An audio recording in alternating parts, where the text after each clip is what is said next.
فلسطین کی آزادی کا مشن، یہودیوں کو قدم قدم پر دھول چٹانے والا، اکیلا ہی عالم کفر سے ٹکرانے کا حوصلہ رکھنے والا، پاک دھرتی کا ایک عظیم مجاہد، کفر پر لاوے کی طرح برسنے والے اس مجاہد کی طویل داستان سننے کے لیے چینل کو سبسکرائب کیجئے اور ویڈیو کو لائک کیجئے۔ چہرہ کسی یورپی نسل کے باشندے ہی کا معلوم ہوتا تھا، خد و خال اچھے تھے اور عمر 40-42 سال کے قریب تھی۔ یوں لگتا ہے جیسے کسی جنگلی جانور نے اس کی یہ ٹانگ چبا ڈالی ہو، لیکن ایسا جانور جو زندہ چھوڑ دے بیڑیا ہی ہو سکتا ہے۔ اس کے پاس خالی پستول بھی ملا تھا، کارتوس ایک بھی نہیں تھا۔ میں اس کے سامان کی تلاشی لے چکی ہوں۔ سامان؟ ہاں، یہ دیکھو، یہ اس کا سامان موجود ہے، سائکا نے کہا، اور ایک چھوٹا سا بریف کیس جو بھورے رنگ کا تھا غار ہی کے ایک حصے سے نکال کر میرے سامنے رکھ دیا۔ اس طرف کھانے پینے کی کچھ چیزیں، پانی کی خالی بوتلیں اور ایسا ہی کچھ بیکار سامان موجود ہے جو تمہارے لیے قابل توجہ نہیں ہوگا، لیکن اس بریف کیس میں بہت کچھ ہے۔ اس نے بریف کیس کھول دیا۔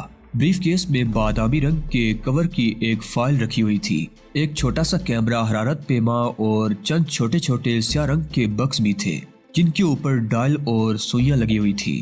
ممکن ہے یہ ڈائنامائٹ یا ٹائم بم ٹائپ کی کوئی چیز ہو، لیکن ان کا حجم بہت چھوٹا تھا۔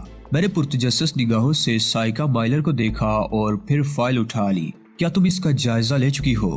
ہاں، یہ لائن آف کروزل ہی سے متعلق ہے۔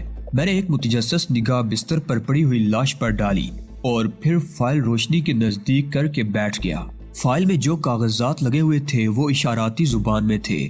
ابتدائی حصے میں جو ایک فل سکیپ سائز کا فائل لگا ہوا تھا اس میں انگریزی زبان ٹائپ میں ایک تحریر تھی جس میں کسی جیک کروشر کو ہدایات جاری کی گئی تھی۔ جیک کروشر سے کہا گیا تھا کہ اس فائل کو وہ متعلقہ اشیاء کے ساتھ لائن آف کروزل لے جائے اور مائکرو پوائنٹ نمبر 3 پر پہنچ کر متعلقہ افراد سے ملے۔ فائل کے ساتھ جو اور چیزیں اسے دی جا رہی ہیں یہ بھی انہی افراد تک با احتیاط پہنچا دے، اور یہ کام اسے باحسن و خوبی انجام دینا ہے۔ اس کے بعد چند نام لکھے گئے تھے جن سے جیک کروشر کو ملاقات کرنا تھی۔ بریف کیس کی اوپری جیب سے ایک اور کاغذ برآمد ہوا جس میں لائن آف کروزل کے مائکرو پوائنٹ نمبر 3 تک کے نقشے ترتیب دیے گئے تھے۔ یہ نقشے بڑی مہارت سے علاقوں کی نشاندہی کرتے ہوئے بنائے گئے تھے۔ اشاراتی زبان میں جو تحریریں موجود تھی انہیں نہ سائکا مائلر سمجھ سکی تھی اور نہ میں ہی ان سے کوئی اندازہ لگا سکا۔ ہاں، ان میں جگہ جگہ انگریزی میں کچھ فکرے لکھے ہوئے تھے جن سے ان کے بارے میں اندازہ ہوتا تھا کہ کچھ خاص جگہوں کی نشاندہی کی گئی ہے۔ سائکا مائلر نے تھوڑی دیر کے بعد کہا، ان فکروں سے ظاہر ہوتا ہے کہ جن جگہوں کی نشاندہی کی گئی ہے علی، یہ وہ اسلحہ ساز فیکٹریاں ہیں جو اربوں کے سرمایہ سے تعمیر ہوئی ہیں، اور اب اس بات میں کوئی شک و شبہ نہیں ہے کہ اسٹیفن براکوڈا ان علاقوں میں اپنا جال مضبوط کرنے میں مصروف ہے۔ لیکن علی، کیا ضروری ہے کہ ہم براہ راست براکوڈا تک ہی پہنچنے کی کوشش کریں؟ ہم ان سازشوں کو سازش ہی کے ذریعے بھی تو ناکام بنا سکتے ہیں۔ میں نے سائکا مائلر کی طرف دیکھا اور میرے ہونٹوں پر مسکراہٹ پھیل گئی۔ کیوں؟ کیا تم مجھ سے متفق نہیں ہو؟ نہیں سائکا، یہ بات نہیں ہے، بلکہ میں یہ سوچ رہا ہوں کہ تم بلا شبہ انتہائی ذہین لڑکی ہو۔ تمہارا یہ آئیڈیا غلط نہیں ہے۔ اسٹیفن براکوڈا تک اگر ہم اتفاقیہ طور پر جا پہنچے تو یہی ہو سکتا ہے کہ اسے ختم کرنے کی کوشش کریں، کیونکہ اس تک پہنچنے سے پہلے بھی تو بہت کچھ کیا جا سکتا ہے۔ بالکل علی، میں تمہاری اس حرکت سے متفق نہیں ہوں کہ تم اس پارٹی کے ساتھ لگے ہوئے ہو۔ میں نے ان کی ملازمت سے استعفیٰ دے دیا ہے سائکا۔ کیا مطلب؟ کیا اب تم وہاں نہیں جاؤ گے؟ ہاں، اب وہاں جانے سے کوئی فائدہ نہیں۔ گڈ، اس کا مطلب ہے کہ اب زیادہ لطف آئے گا، سائکا نے کہا، اور میں ہنس پڑا۔ کیوں تم پھر ہنس پڑے؟ وہ مشتبہ نگاہوں سے مجھے دیکھتے ہوئے بولی، نہیں ڈیئر، کوئی خاص بات نہیں ہے، بلکہ جو تجویز میرے ذہن میں آئی ہے اس پر غور کرتے ہوئے مجھے پھر ہنسی آ گئی ہے کہ بدقسمتی سے میرے اور تمہارے ستارے بہت دیر تک یکجا نہیں رہتے، ہمیں ایک بار پھر ایک دوسرے سے الگ ہونا ہے۔ سائکا اوپری ہونٹ بیچے مجھے دیکھتی رہی، پھر سرد لہجے میں بولی، علی، جو کچھ میں کہنا چاہتی ہوں وہ نہیں کہوں گی کیونکہ میں جانتی ہوں اس سے تمہارا موڈ خراب ہو جائے گا۔ چلو وعدہ، موڈ خراب نہیں ہوگا۔ اگر ایسی کوئی بات ہو تو آئندہ احتیاط کر لینا۔ تم سمجھتے ہو علی کہ میں اپنے خاص جذبات کے تحت تمہاری قربت چاہتی ہوں۔ اب ایسا نہیں ہے علی، جب ایک بات کا علم ہو گیا ہے تو پھر حماقتیں کرنے سے کیا فائدہ؟ کیا دوستی کوئی مستحکم چیز نہیں ہوتی؟ میں نے سائیکا مائلر کے بازو پر ہاتھ رکھ کر آہستہ سے دباتے ہوئے کہا، سائیکا بھروسہ کرو، میرے ذہن کے کسی گوشے میں ایسی کوئی بات نہیں ہے، اور یقین کرو یہ الفاظ کہتے ہوئے میں نے اس انداز میں سوچا بھی نہیں تھا۔ نہ سوچنا علی، میں صاف ستھرے ذہن کی مالک ہوں اور بہت زیادہ حماقتوں کی شکار نہیں ہوتی۔ بہرحال جس طرح تم مناسب سمجھو کارروائی کرو۔ کیا پروگرام ہے تمہارے ذہن میں؟ تم نے ایک دلچسپ چیز دریافت کی ہے سائیکا مائلر۔ جیک کروشر نامی یہ شخص یقینی طور پر ان لوگوں سے متعلق ہوگا جو لائن آف کروزل کے خلاف کام کر رہے ہیں۔ میرے خیال میں اگر میں اس کی حیثیت اختیار کر لوں تو بہت سے انکشافات ہو سکتے ہیں۔ جن راستوں کی نشاندہی کی گئی ہے اور جس جگہ کو مائکرو پوائنٹ نمبر 3 کہا گیا ہے، ممکن ہے وہاں سے ہمیں مزید مفید معلومات حاصل ہو سکے۔ میں سمجھتا ہوں کہ اس موقع سے فائدہ نہ اٹھانا حماقت ہے، مگر تم اس شخص کی حیثیت کیسے اختیار کرو گے؟ میک اپ، کیا تمہارے پاس میک اپ کا سامان نہیں ہے؟ کیوں نہیں، جو چیزیں تم نے مجھے بتائی تھی وہ سب میں نے تمہاری ہدایت کے مطابق اپنے ساتھ رکھی ہے، تو پھر اس سلسلے میں مزید کیا دقت ہو سکتی ہے؟ میرا مطلب ہے کہ نامعلوم اس شخص کی کیا حیثیت ہو، نہ جانے کون کون اس کا شناسہ ہو، ان تمام الجھنوں سے کیسے نمٹو گے؟ کچھ نہ کچھ کر ہی لیا جائے گا ڈیئر، اس موقع سے فائدہ اٹھانا ضروری ہے۔ سائیکا مائلر کچھ دیر تک سوچتی رہی، پھر ہنس پڑی۔ اس کا مطلب ہے کہ پھر وہی تنہائی اور وہی صحرا گردی جس میں دلچسپی کی کوئی صورت نہیں۔ کمال کی بات ہے، تم سے تو تمہارے ساتھی بہتر جا رہے ہیں کہ وہ خود کو ایک مہم جو سمجھتے ہیں۔ تم نے پتہ نہیں کیوں خود پر بیزاری طاری کر لی ہے۔ نہیں، ایسی بات نہیں ہے، میں تو مذاق کر رہی تھی۔ ایلی اکثر تمہارے بارے میں طرح طرح کی باتیں کرتی رہتی ہے، اس وقت بھی اس کا دھیان ہماری طرف ہی ہوگا۔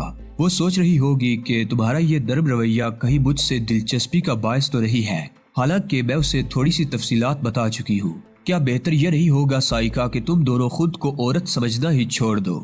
بہتر تو ہوگا لیکن ممکن نہیں ہے، سائیکا نے جواب دیا۔ میں ایک گہری سانس لے کر خاموش ہو گیا تھا۔ مجھے خدشہ تھا کہ نواب سراج الدین میری گمشدگی سے پریشان ہو کر مجھے اطراف میں تلاش کرنے کی کوشش نہ کرے اور کہیں ان کے ساتھی یہاں تک نہ پہنچ جائیں۔ چنانچہ بہتر یہی تھا کہ اس جگہ کو چھوڑ دیا جائے اور لائن آف کروزل کی جانب سفر کیا جائے۔ تقریباً صبح 4 بجے تک ہم لوگ نقشوں پر غور کرتے رہے اور راستوں کے بارے میں اندازے لگانے کی کوشش کرتے رہے۔ پھر میں نے سائیکا سے اپنا مقصد بیان کر دیا۔ سائیکا آہستہ سے بولی، فی الحال تو تم ہمارے ساتھ ہی سفر کرو گے نا؟ کسی مخصوص جگہ جا کر علیحدگی اختیار کر لینا، دن کی روشنی ہی میں باقی تمام کام آسانی سے ہو سکتے ہیں۔ ویسے اگر تم چاہو تو اس وقت ہم یہاں سے آگے بڑھ جائیں۔ تمہارے ساتھی سو رہے ہوں گے۔ نہیں، وہ سب جفا کش انسان ہے، اگر سو بھی رہے ہیں تو انہیں جاگ کر یہاں سے آگے بڑھنے میں کوئی قباحت نہیں ہوگی۔ لیکن اس لاش کا کیا کیا جائے؟ اسے یہاں چھوڑ دینا ہی زیادہ مناسب ہے۔ ظاہر ہے اس سے زیادہ ہم اور کیا کر سکتے ہیں اس کے لیے؟ سائیکا مائلر نے اپنے ساتھیوں کو ہدایات دی اور تھوڑی دیر بعد وہاں گہما گہمی ہو گئی۔ تقریباً 20 منٹ کے بعد ہم لوگ روانگی کے لیے تیار تھے۔ ہمارا پروگرام یہی تھا کہ سورج نکلنے تک یہاں سے کافی آگے پہنچ جائیں اور اس کے بعد آرام سے کسی مناسب جگہ قیام کریں۔ سفر کافی تیز رفتاری سے کیا گیا اور ہم اس جگہ سے کافی دور نکل آئے۔ دھوپ پھٹ رہی تھی اور ہم مسلسل آگے بڑھ رہے تھے۔ یہ ایک تنگ سی پہاڑی پگڈنڈی تھی جو بلندی کی جانب جاتی تھی۔ تقریباً 1.5 گھنٹے تک سفر کرنے کے بعد ہم ایک بہت خوبصورت علاقے میں پہنچ گئے۔ چٹانوں کی دراڑوں میں اگے ہوئے پودے پھولوں سے لدے ہوئے تھے۔ شفاف پانی کی ندی پہاڑی نشیب و فراز میں چیٹیں اڑاتی ہوئی گزر رہی تھی۔ بے حد حسین منظر تھا، چنانچہ یہی جگہ قیام کے لیے منتخب کر لی گئی اور یہاں ہم نے ڈیرا ڈال لیا۔ اب کم از کم اس بات کا اطمینان ہو گیا تھا کہ نواب سراج الدین اتنے فاصلے تک مجھے تلاش کرنے کی کوشش نہیں کریں گے۔ سائیکا مائلر نے ان حسین مناظر کو دیکھ کر ایک ٹھنڈی سانس لی اور پھر صبح کے ناشتے کی تیاریوں میں مصروف ہو گئی۔ بہترین قسم کی کافی کے ساتھ چند چیزیں اس نے میرے سامنے رکھی اور خود بھی میرے ساتھ ہی بیٹھ کر ناشتہ کرنے لگی۔ ناشتے کے دوران اس نے کہا، در حقیقت انسان کی زندگی میں بہت سے حسین پہلو ہوتے ہیں، بشرطے کہ وہی سب کچھ مل جائے جس کی اسے طلب ہو۔ اب ایسے علاقے کو دیکھ کر کس کا جینا چاہے گا کہ زندگی یہی گزار دی جائے؟ میں نے مسکرا کر سائیکا کی طرف دیکھا اور بولا، زندگی کے راستے میں بے شمار حسین مقامات آتے ہیں سائیکا۔ مقام کو اپنی ضرورت سمجھ کر اس کی خاطر خود کو پابند تو نہیں کیا جا سکتا، کیونکہ زندگی تحریک کا نام ہے، جمود کا نہیں۔ یہ درست ہے، لیکن وہ لوگ بھی تو ہوتے ہیں جو کسی ایک مرکز پر خوش و خرم ساری زندگی گزار دیتے ہیں۔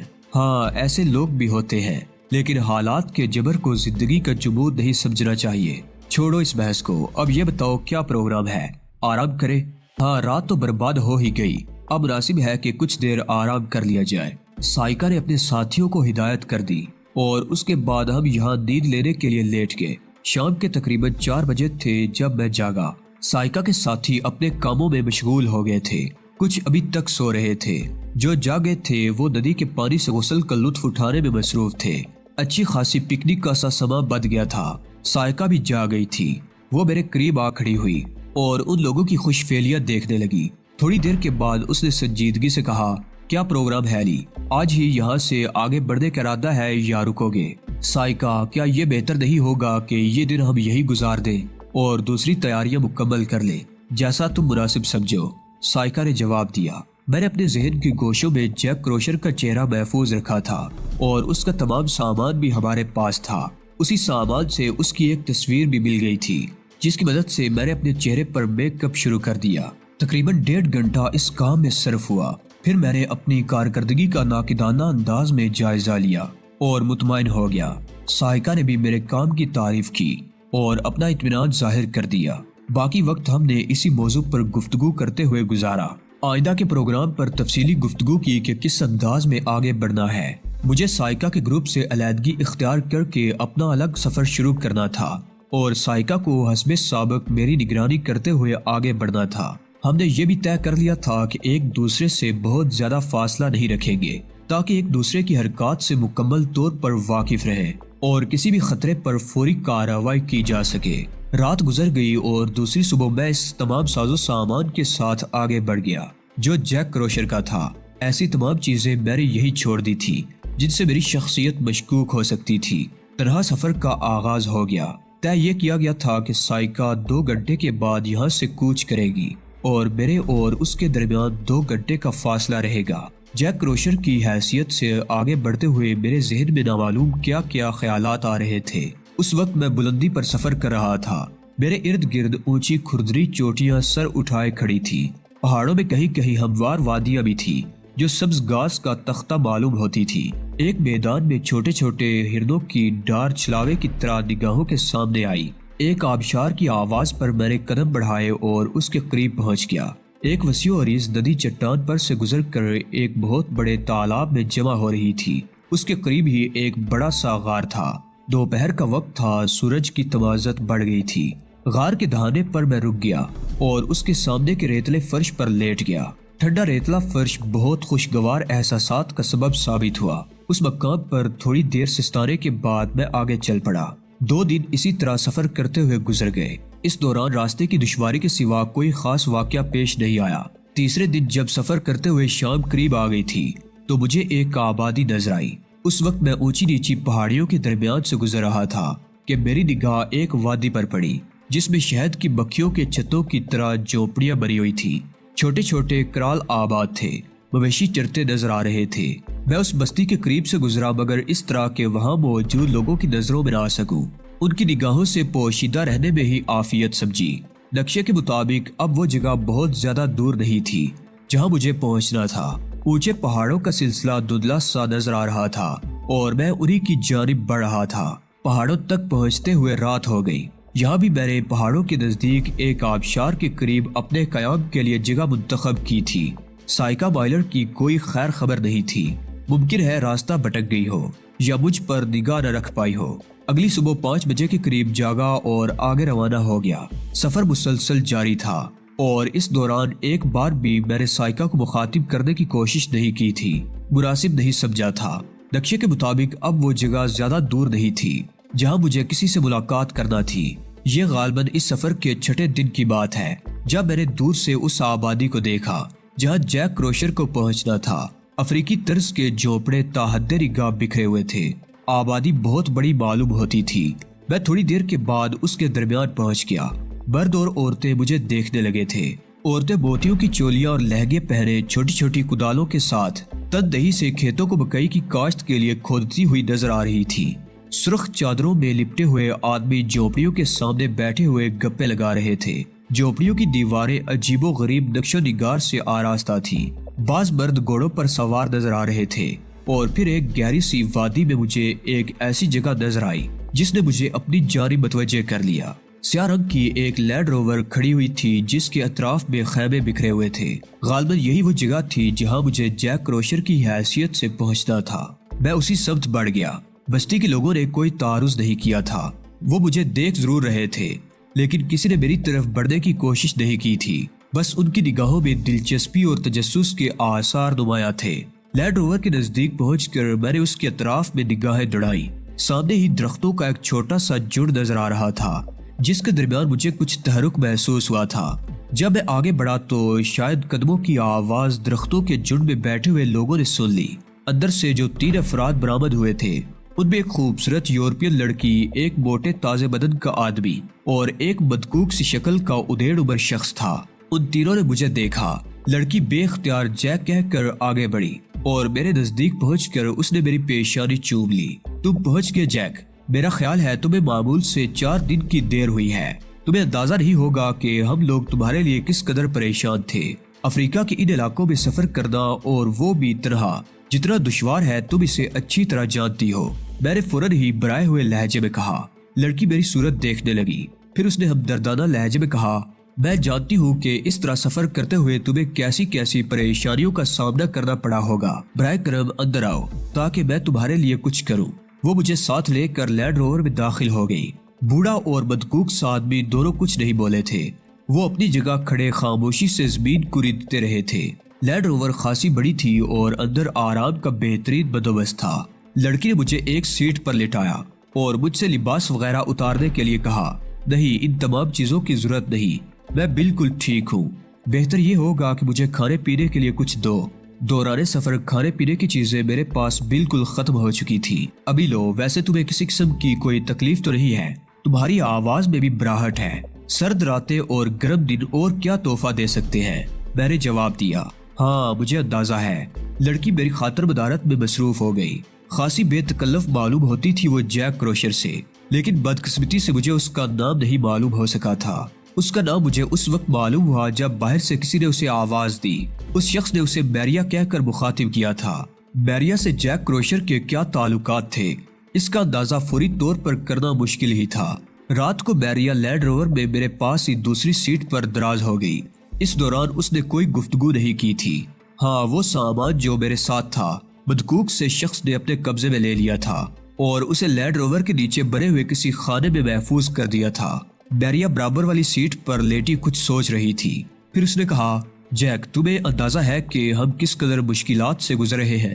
غالباً تمہیں بتا دیا گیا ہوگا کہ ہمیں کس قسم کے مراحل درپیش ہیں۔ مجھے یقین ہے کہ دشمن ہماری طاق میں ہے۔ ہمارے کئی افراد نقصان اٹھا چکے ہیں، مثلا نمبر 5 کے بارے میں شاید تمہیں یہ سن کر دکھ ہوگا کہ اسے قتل کر دیا گیا ہے۔ نمبر 6 بھی اس کے ساتھ ہی تھا، وہ شدید زخمی ہے اور وہ لوگ اسے اغوا کر کے لے گئے ہیں۔ نمبر 6 کے پاس مکمل تفصیلات موجود تھی لیکن افسوس وہ ہمیں دستیاب نہ ہو سکا۔ تمہارا لایا ہوا تمام سامان مقررہ جگہ پر پہنچا دیا جائے گا، لیکن تمہارے سپرد جو ذمہ داری کی گئی ہے وہ نمبر 6 کی تلاش ہے، تاکہ اس سے مکمل معلومات حاصل کرنے کے بعد ہم اپنے طور پر کارروائی کا آغاز کر سکے۔ میں پرخیال انداز میں گردن ہلانے لگا۔ نمبر 5 کی موت پر گہرے افسوس کا اظہار کرتے ہوئے میں نے کہا، وہ ایک شاندار آدمی تھا، اس کی موت طویل عرصے تک فراموش نہیں کی جا سکتی، لیکن نمبر 6 بھی ہمارے لیے اتنا ہی قیمتی تھا۔ ہاں جیک، تم جانتے ہو کہ اسے ہماری کتنی توقعات وابستہ ہیں، لیکن اس کی تلاش کے لیے ہمیں بدترین خطرات مول لینا پڑیں گے۔ اس کے علاوہ چارہ کار ہی کیا ہے؟ لیکن اب تم پہلے قدم کے طور پر کیا کرنا چاہتی ہو؟ اگر تمہاری صحت بہتر ہے اور تمہیں سفر سے زیادہ تھکان محسوس نہیں ہوئی تو میرا خیال ہے ہمیں فوراً ہی تیروڈا کا رخ کرنا چاہیے۔ وہاں پہنچنے کے بعد میں تمہیں بتاؤں گی کہ ہم اس سلسلے میں کیا اقدامات کر سکتے ہیں۔ میرے دماغ میں خون کی گردش تیز ہو گئی۔ تیروڈا تک پہنچنا تو میرا اصل مقصد تھا، چنانچہ میں نے اس بات پر آمادگی کا اظہار کرتے ہوئے کہا کہ جس قدر جلد ممکن ہو سکے ہمیں تیروڈا پہنچ جانا چاہیے۔ میں صورت حالات کی تفصیل سے ذرا بھی واقف نہیں تھا۔ میرا تو یہی خیال تھا کہ جیک کروشر کا تعلق 100% براکوڈا سے ہے، لیکن یوں لگ رہا تھا جیسے یہ کوئی اور ہی مسئلہ ہو۔ بھرطور تیروڈا تک پہنچنے کے بعد اس سلسلے میں مزید کچھ اور سوچا جا سکتا تھا۔ مجھے اب اس موقع کی تلاش تھی جب میں سائیکا بائلر کو ان موجودہ حالات سے آگاہ کر دوں۔ اور اسے ہدایت کروں کہ وہ انتہائی محتاط انداز میں اس لینڈ روور کا تعاقب کرے جو مجھے لے کر تیروڈا جانے والی تھی۔ میں جانتا تھا کہ سائیکا مائلر کو کس قدر مشکلات کا سامنا کرنا پڑے گا، لیکن مجبوری تھی۔ چنانچہ رات کے آخری پہر جب میریا گہری نیند سو گئی تو میں خاموشی سے لینڈ روور سے نیچے اتر آیا۔